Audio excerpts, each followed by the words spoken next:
So last night, Princess Sweetheart got her cutie mark, and it's definitely not what I pictured, but I do think that the cutie mark I chose flows really well with her hair and her eyes, and with this particular body type, and with the discoloration this pony was suffering from.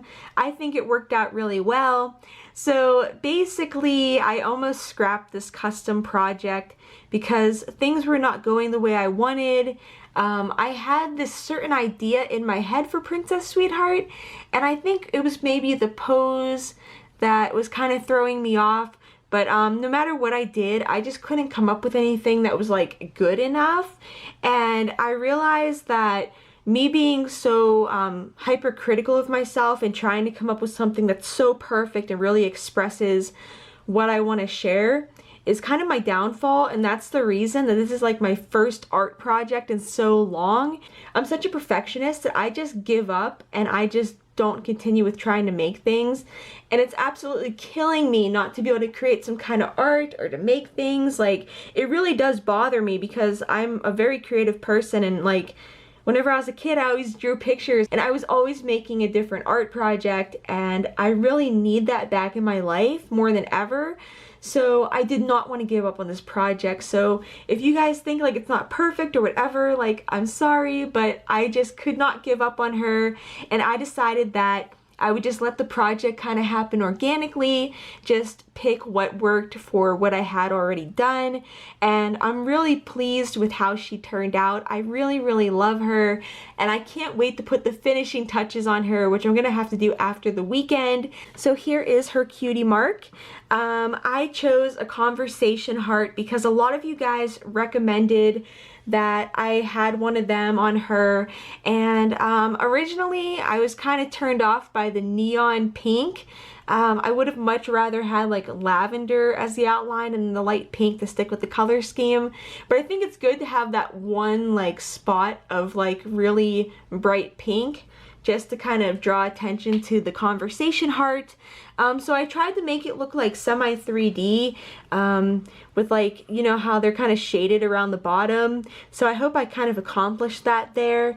And then for her cutie mark, we have a lot of these little sweets, and the little rainbow looking things are actually rainbow marshmallows.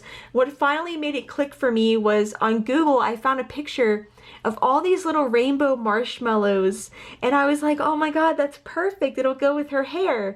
So she has little rainbow marshmallows on her and lots of little sprinkles, but I kind of thought like in my head about having them be, what are they, gumdrops? You remember those little candies that were on the piece of paper? That's what I was thinking of for those. So she has the marshmallows and the little candies, which I spiraled and added detail to, and they go all around the back. We have lavender and pink candies. And now for on the other side, it's not quite done yet, but I'm really not so worried about adding too much more to it. This thing up here is actually one of those rainbow marshmallows that spiral. I couldn't quite figure out how to paint it, so I just kind of left it on there. But I decided that it would be on her backside so no one really see it. She also has these little deco pieces on it, which I've decided are also little teeny pastel candy hearts. So yeah, I'm actually pretty excited with how she turned out. I think it actually looks pretty decent, and it flows really well with the hair. So I'm not quite sure yet if the body is 100% done because there's still like discoloration on the front of her, and I'm trying to decide like how I'm gonna disguise that. I was planning on making her some clothing and accessories, so we'll see if one of them ends up covering the problem regions. But anyways, I'm just so excited about this cutie mark. It seriously does look better in person. My camera's not really capturing how it looks, but yeah, I'm so happy. I'm just really glad that I figured out something for her. I do think it's really cute. It's not what I wanted, but it'll go with the castle. Alright, so moving on to her head, I glossed over her eyes, and I gave her a pearly pink eyeshadow just to kind of finish it up and to go with the look. I don't know yet how I'm going to cover that up because it's so close to her eyelashes.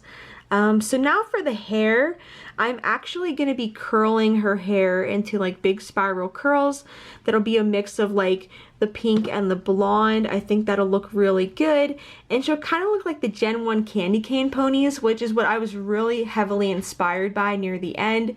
I wanted her cutie mark to be a little spiral heart-shaped lollipop with a little ribbon around the stem of the lollipop or the stick or whatever, but that was not working out. So either way, I think that this works really well. I think all the colors go together, and now I have to design her accessories. So for her accessories, I have some candy deco pieces that I'm gonna be turning into little hair clips for her, and I'll show you guys those right now. So here they are. I know it's kind of hard to see right now, and I'm sorry my nails look so bad. I don't know what happened. All of my nails just got real brittle and broke off all of a sudden, and it's been really bad. So yeah, anyways, I'm really excited to make these deco pieces into some kind of accessory for her. I don't know yet if they're gonna go on her princess hat or if they're gonna be in her hair, but either way, these are definitely gonna be going with the pony, and I was inspired by these pieces, of course, with her cutie mark. So anyways, everyone, that's the custom project so far. Like I said, she isn't what I had in mind, but the project just really came together on its own, and I am really proud of it. And this is like my first custom pony and my first piece of art I've made in so long. So I'm just gonna start creating things and, you know, not really worrying too much about making them perfect, because I think like just getting into creative mode and just getting projects done is going to be what leads me towards making those like oh so perfect projects I've been dying to make. I have a lot to learn when it comes to things, like I'm dying to learn how to draw because I really want to have an art piece that I paint and put up on my wall. It's like a dream of mine. So I just need to just take my time and make an art piece each day. Don't stress about having it be perfect. And then I'll actually get things done and I'll get better over time. So anyways, guys, I love you all so much, and I will see you guys after my busy weekend. So bye, everyone.